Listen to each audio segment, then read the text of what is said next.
Hello, good evening everyone. हमने हमारा पिछला जो वीडियो था 3 नंबर जो वीडियो था उसमें हमने प्रेजेंट इंडेफिनिट टेंस की जो मूलभूत जानकारियां हैं, जो बेसिक इंफॉर्मेशंस हैं ग्रामेटिकली, उनके बारे में हमने जाना। अब हम प्रेजेंट इंडेफिनिट टेंस जो है उसके सपोर्ट में ये प्रैक्टिस वीडियो एक तरह से डाल रहे हैं। तो देखिए, उसमें हमने बेसिकली 4 स्ट्रक्चर्स पढ़ी थी। सब्जेक्टिव, अफर्मेटिव, नेगेटिव और इंटरोगेटिव। 2 तरह के इंटरोगेटिव थे, एक तो यस नो टाइप यानी हेल्पिंग वर्ब से शुरू होने वाले, और एक क्वेश्चन वर्ड यानी WH वर्ड से शुरू होने वाले। अब कुछ और बातें थोड़ी सी हम विस्तार से करेंगे इस टेंस के बारे में, खास तौर से कि वाक्य कैसे बनता है। इस प्रैक्टिस के लिए हम ये वीडियो है वो जारी कर रहे हैं। तो देखिए, यहाँ पे कुछ स्ट्रक्चर्स लिखी है मैंने प्रेजेंट इंडेफिनिट टेंस के बारे में। कुछ स्ट्रक्चर्स हैं वो लिखी है, जो बेसिकली मैं प्रेजेंट इंडेफिनिट में सारी क्लियर इसलिए कर देना चाहता हूं कि आगे के जो टेंसेस हैं उसमें हमें बारी बारी ये बातें दोहरानी न पड़े। तो देखिए, सबसे पहले हम इसका अफर्मेटिव सेंटेंस देखते हैं। प्रेजेंट इंडेफिनिट टेंस का अफर्मेटिव सेंटेंस देखते हैं, जिसमें सबसे पहले हम सब्जेक्ट लाएंगे, उसके बाद में मेन वर्ब की फर्स्ट फॉर्म लेके आएंगे। यदि कोई अफर्मेटिव सेंटेंस होगा तो हेल्पिंग वर्ब उसमें नहीं आएगी, मेन वर्ब की फर्स्ट फॉर्म लाएंगे। और कभी कभी मेन वर्ब के साथ हम एस या ईएस भी जोड़ेंगे। वो उस कंडीशन में जोड़ेंगे कि जब सेंटेंस है वो अफर्मेटिव होगा और उसका सब्जेक्ट जो है वो थर्ड पर्सन सिंगुलर होगा, इस कंडीशन में। उसके बाद में ऑब्जेक्ट फिर रिमाइंडर यानी जो कुछ बचेगा वो ले आएंगे। ये पॉजिटिव सेंटेंस होगा, जिसे अफर्मेटिव भी कहते हैं। दूसरा हम देखेंगे नेगेटिव स्ट्रक्चर। अब ये नेगेटिव स्ट्रक्चर जो है उसमें सब्जेक्ट के बाद में निश्चित रूप से हेल्पिंग वर्ब आएगी, और हमें पता है कि प्रेजेंट इंडेफिनिट टेंस में 2 सहायक क्रियाएं हैं, डू और डज। तो या तो डू आएगा या डज आएगा, सब्जेक्ट के अकॉर्डिंग आएगा। अब नेगेटिव के लिए हमें नोट लगाना पड़ेगा, वही मेन वर्ब की फर्स्ट फॉर्म आएगी। जब डज आ जाएगा तो मेन वर्ब की फर्स्ट फॉर्म के साथ कभी भी ऐसे ही नहीं आएगा। उसके बाद में ऑब्जेक्ट और फिर रिमाइंडर आ जाएगा। ये नेगेटिव सेंटेंस होगा, यानी असर्टिव का दूसरा भाग होगा, पहला पॉजिटिव और दूसरा नेगेटिव।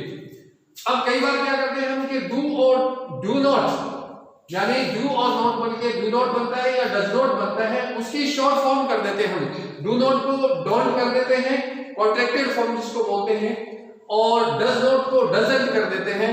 तो उस तरह से भी हम इन दोनों को लिख सकते हैं कि सब्जेक्ट और नॉट है वो आगे डू के साथ मिल जाएगा या डज के साथ मिल जाएगा, तो डजंट या डोंट हो जाएगा, और मेन वर्ब की फर्स्ट फॉर्म आ जाएगी, ऑब्जेक्ट आ जाएगा और रिमाइंडर आ जाएगा। यानी नॉट और डू को हम मिलाएंगे तो डोंट हो जाएगा, और डज और नॉट को मिलाएंगे तो डजंट हो जाएगा। ऐसे भी हम इसको लिख सकते हैं, डू नॉट को डोंट लिख सकते हैं और डज नॉट को डजंट लिख सकते हैं।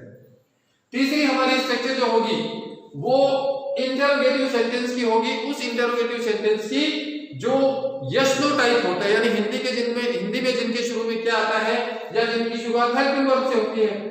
तो हेल्पिंग वर्ब इस टेंस में प्रेजेंट इंडेफिनिट टेंस की हम बात कर रहे हैं, तो डू और डज, या तो डू आएगी या डज आएगी, फिर सब्जेक्ट आ जाएगा, फिर मेन वर्ब की फर्स्ट फॉर्म आएगी, फिर ऑब्जेक्ट आएगा, फिर रिमाइंडर आएगा, और साइन ऑफ इंटरोगेशन हम जरूर लगाएंगे। साइन ऑफ इंटरोगेशन हम जरूर लगाएंगे, और ये इंटरोगेटिव सेंटेंस होगा यस नो टाइप।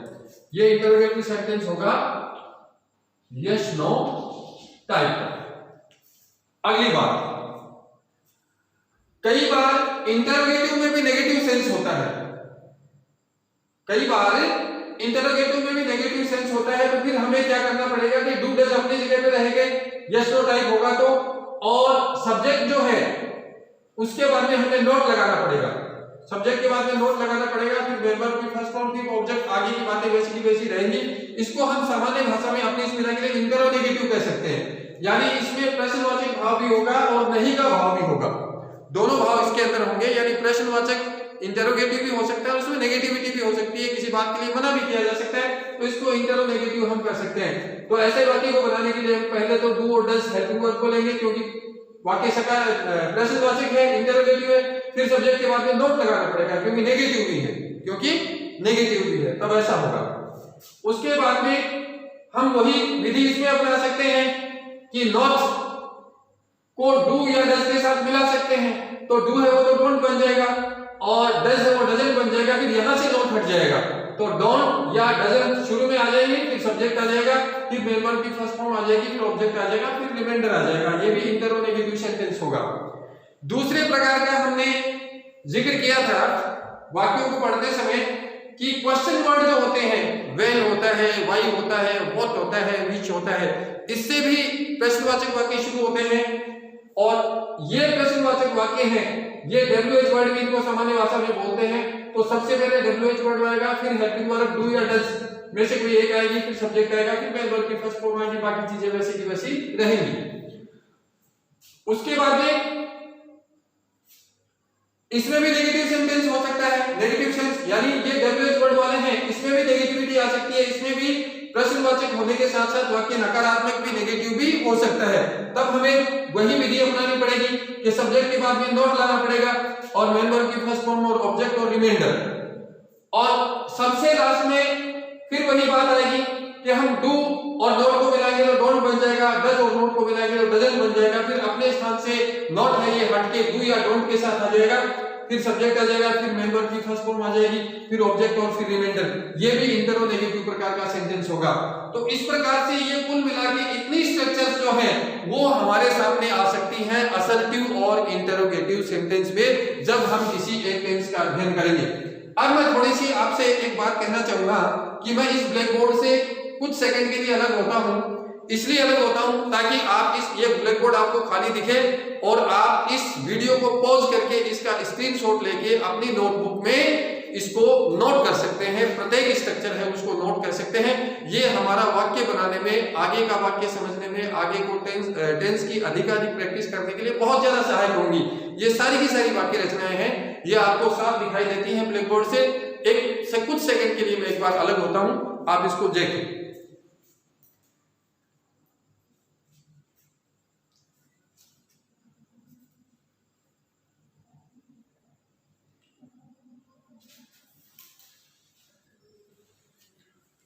धन्यवाद। अब देखिए, अब हम कुछ वाक्य देखते हैं प्रैक्टिस एक्सरसाइज के लिए। हमने प्रेजेंट इंडेफिनिट टेंस अच्छी तरह से पढ़ लिया है। आपको वीडियो का भाग 3 देखना पड़ेगा, वीडियो पार्ट नंबर 3 देखना पड़ेगा। उसके बाद भी ये प्रैक्टिस हमारे काम में आ सकती है। प्रेजेंट इंडेफिनिट का पूरा वर्णन है वो हमने वीडियो नंबर 3 में किया है।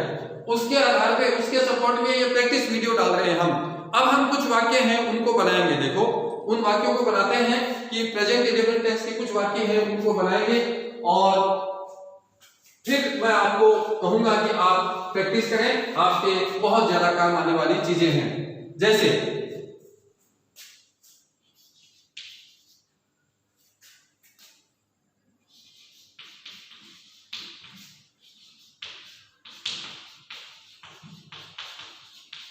अब देखिए, हम विधि पर चलेंगे एक बार। वह जंगल में रहता है, वह जंगल में रहता है। सबसे पहले ता है, इसका मतलब ये वाक्य प्रेजेंट इंडेफिनिट टेंस का है। पहली पहचान हो गई इसकी कि ये वाक्य प्रेजेंट इंडेफिनिट टेंस का है। दूसरी बात, इसके अंत में पूर्ण विराम आ गया तो ये पॉजिटिव सेंटेंस है। तो पॉजिटिव सेंटेंस है तो ये हमारी, इसमें नेगेटिविटी नहीं है, तो ये पॉजिटिव सेंटेंस है। तो पहली स्ट्रक्चर लगेगी इसमें, पहली स्ट्रक्चर इसमें लगेगी। अब पहली स्ट्रक्चर के लिए सबसे पहले मैं सब्जेक्ट वह है, तो वह के लिए ही। अब चूंकि हिंदी में तो कर्म पहले आता है, लेकिन अंग्रेजी में वर्ब आती है, तो रहने की अंग्रेजी होगी लिव। ही लिव, वह रहता है। कहां रहता है? इन a forest. He lived in a forest। लेकिन इसमें थोड़ी सी गड़बड़ है, इसमें थोड़ी सी गड़बड़ है। ग्रामर का नियम ये कहता है कि यदि प्रेजेंट इंडेफिनिट टेंस का कोई अफर्मेटिव सेंटेंस हो और उसका सब्जेक्ट थर्ड पर्सन सिंगुलर हो, तो आपको मेन वर्ब की फर्स्ट फॉर्म के साथ एस भी लगाना है। तो यहाँ पे इसके साथ हम एस जोड़ेंगे तो ये वाक्य बिल्कुल करेक्ट हो जाएगा। He lives in a forest, वह किसी जंगल में रहता है या वह जंगल में रहता है। He lives in a forest। तो ये हो गया हमारा अफर्मेटिव सेंटेंस है वो हम इस प्रकार से बनता है। अब देखिए यदि हम इसी सेंटेंस को नेगेटिव बनाएं कि वह जंगल में नहीं रहता है, यहां थोड़ा सा इसमें चेंज कर देते हैं, नेगेटिव बन जाएगा। वह जंगल में नहीं रहता है, वह जंगल में नहीं रहता है, तो हमारी सेकंड स्ट्रक्चर जो है नेगेटिव जो सेंटेंस है उसकी स्ट्रक्चर है वो प्रभावी हो जाएगी। वैसा वैसा रहेगा सारा काम ही। अब देखिए नेगेटिव सेंटेंस में हमें हेल्पिंग वर्ब चाहिएगी, हर हाल में क्या चाहिएगी? Helping verb चाहिएगी। अब हेल्पिंग वर्ब के बारे में हमने नियम पढ़ रखा है कि प्रेजेंट इंडेफिनिट टेंस में दो क्रियाएं हैं, एक तो है डू और एक है डज। अब उसका फैसला करेगा सब्जेक्ट, थर्ड पर्सन सिंगुलर के साथ आती है डज और बाकी सब के साथ आती है डू, तो ये थर्ड पर्सन सिंगुलर होने की वजह से हम इसके साथ लगाएंगे डज, ही डज। और नेगेटिव के लिए हमें नॉट लगाना पड़ेगा, he does not, he does not. अब ये लिव, ये एस यहां से हट जाएगा, यानी इसमें एस नहीं आएगा, डज यहां पे आ गया, फिर एस नहीं आएगा। ही does not live in a forest, वह जंगल में नहीं रहता है, वह जंगल में नहीं रहता है। अब इस वाक्य में हम does और not को मिला देंगे तो doesn't हो जाएगा। इस तरह से भी लिख सकते हैं हम कि he doesn't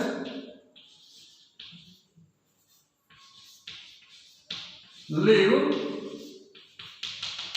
in a forest, ये भी वाक्य हो सकता है, he doesn't live in a forest। तो इस प्रकार से हम क्या है कि वाक्य है वो बना सकते हैं। हम यहां तक आगे, नेगेटिव तक आगे। अब हम देखो इंटेरोगेटिव देखेंगे। अब इंटेरोगेटिव देखेंगे तो इस नहीं को भी हमने काट दिया यहां से और बाकी सब कुछ एक बार मिटा देते हैं।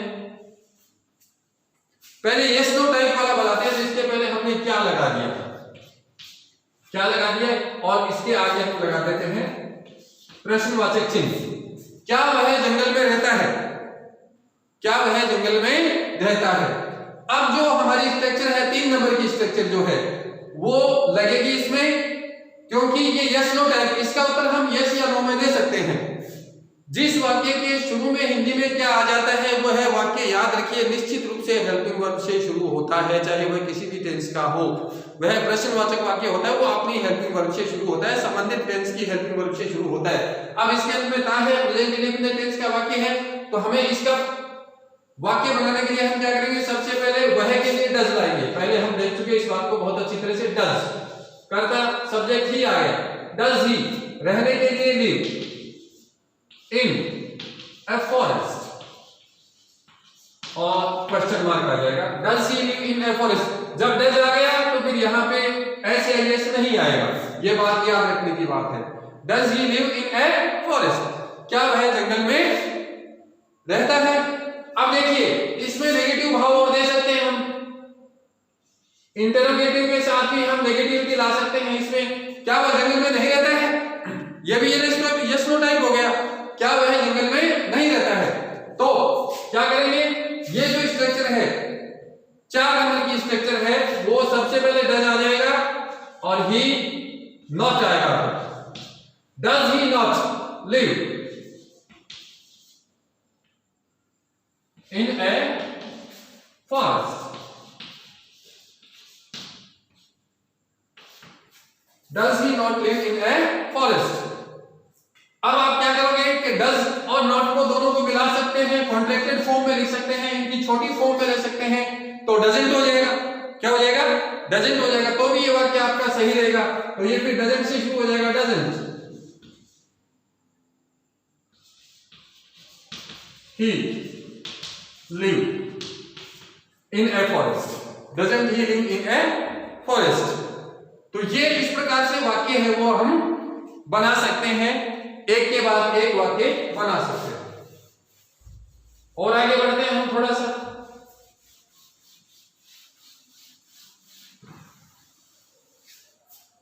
अब हम चलते हैं WH वर्ड पे। अभी तक हमने वाक्य के शुरू में प्रश्न लिया था, अब हम प्रश्न सूचक शब्द को कहीं बीच में डालते हैं। इसी वाक्य को हम लेते हैं कि वह कहां रहता है। पहले तो हमें पता था कि वह जंगल में रहता है, लेकिन अब हमें पता नहीं है, तो प्रश्नवाचक वाक्य हो गया।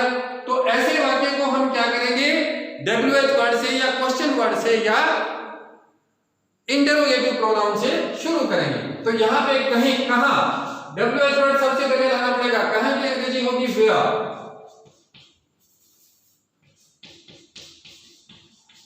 वेयर। अब ये WH वर्ड आ गया, अब हेल्पिंग वर्ब आएगी, तो करता वह है ही के साथ डज। वेयर डज ही, और रहने के लिए live. Where does he live, वह कहां रहता है, वह कहां रहता है। और हम ये कहते हैं कि वह कहां नहीं रहता है, वह कहां नहीं रहता है, तो इसका भी हम बना सकते हैं। तो क्या होगा, वह कहां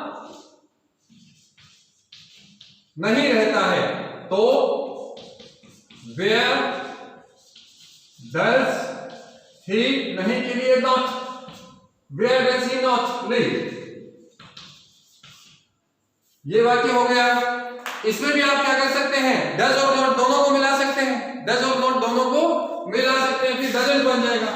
तो नॉट है वो अपनी जगह से हटके यहाँ पे डज के साथ आगे जुड़ जाएगा, तो वाक्य बन जाएगा वेयर डजंट ही लिव, वह कहां नहीं रहता है। इस प्रकार से हम प्रेजेंट इंडेफिनिट टेंस के वाक्य हैं उनको बना सकते हैं। ये है हमारा प्रेजेंट इंडेफिनिट टेंस को बनाने का थोड़ा सा सपोर्टिंग वीडियो हमने डाला था, थोड़ा सा और समझने के लिए कि हम वाक्यों को कैसे बनाएं, वाक्यों में आगे कैसे बढ़ें। तो इस प्रकार से हम वाक्य हैं वो बना सकते हैं। आपको ज्यादा से ज्यादा वाक्य लेते हुए इस टेंस को प्रैक्टिस में लाना है, ताकि आगे के टेंसेस हैं वो बहुत आसान हो जाएंगे। उदाहरण के स्वरूप मैं आपको कुछ वाक्य बताता हूं बोलकर, जिन्हें आपको अंग्रेजी बनानी है, जिसकी क्या बनानी है, अंग्रेजी बनानी है। पहला वाक्य आपको जो बनाना है वो बनाएंगे आप कि सूरज पूर्व दिशा में उगता है। दूसरा वाक्य आप बनाएंगे मैं विश्वविद्यालय में पढ़ता हूं। तीसरा वाक्य आपको बनाना है, छोटे बच्चों के लिए भी हम कुछ वाक्य रखेंगे कि मैं स्कूल जाता हूं, राधा खाना पकाती है। फिर हम बड़े बच्चों के लिए, थोड़े बड़े बच्चों के लिए आते हैं कि 2 और 2 4 होते हैं। ये वाक्य भी आपको बनाना है। इसी प्रकार से हमने पहले जिक्र किया था कि पानी 100 डिग्री सेंटीग्रेड पर उबलता है, ये वाक्य आपको बनाना है। इसी प्रकार से हाइड्रोजन और ऑक्सीजन एक निश्चित अनुपात में मिलकर जल बनाते हैं। उसे सुबह घूमना पसंद है, उसे सुबह घूमना पसंद है। उसकी संगीत में रुचि है।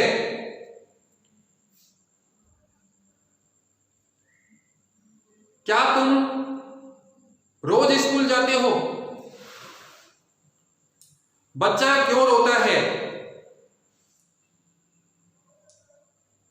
तुम ज्यादा मेहनत क्यों नहीं करते हो?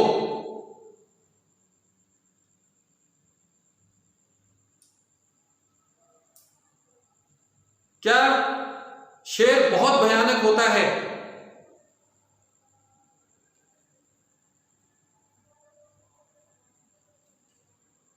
मैं सुबह जल्दी उठता हूं। ये हमारा सपोर्टिंग वीडियो हो गया। इस तरह से आप बहुत सारे वाक्य हैं वो प्रेजेंट इंडेफिनिट टेंस के बना सकते हैं। और ये वाक्य या ये जो वीडियो है मैंने इसलिए डाला है कि आपकी कुछ तरह की जो शंकाएं हैं और तरह की जो समस्याएं हैं या किस प्रकार के वाक्य आपके सामने आ सकते हैं, उन वाक्यों का समाधान करने के लिए स्ट्रक्चर से मैंने आपके सामने लिख दी है। आपको एक बार फिर मैं कह रहा हूं कि कहीं भी इस वीडियो को आप पॉज करके आप ये जो सारी की सारी स्ट्रक्चर्स हैं वो और अपनी नोटबुक में कहीं भी या डायरी में नोट कर लेंगे। और इसके अलावा भी जितने वीडियो मेरे पीछे मैंने डाले हैं उसमें आपको कहीं लगे कि ये चीज हमारे काम आने वाली है, आगे हमारे काम आ सकती है, तो आपको जरूर उसको नोट करना चाहिए। ये वीडियो तो निश्चित रूप से YouTube पे आपके सामने मौजूद रहेंगे, लेकिन फिर भी आपको अपनी डायरी में बार बार देखने के लिए, दोहरान करने के लिए ये जरूरी है कि आप कोई चीज है उसको नोट करके रखें। तो ये हमारा एक छोटा सा प्रयास है, निश्चित रूप से आप लोगों को पसंद आएगा, मैं ऐसी उम्मीद रखता हूं। आप सभी को गुड बाय, सी यू।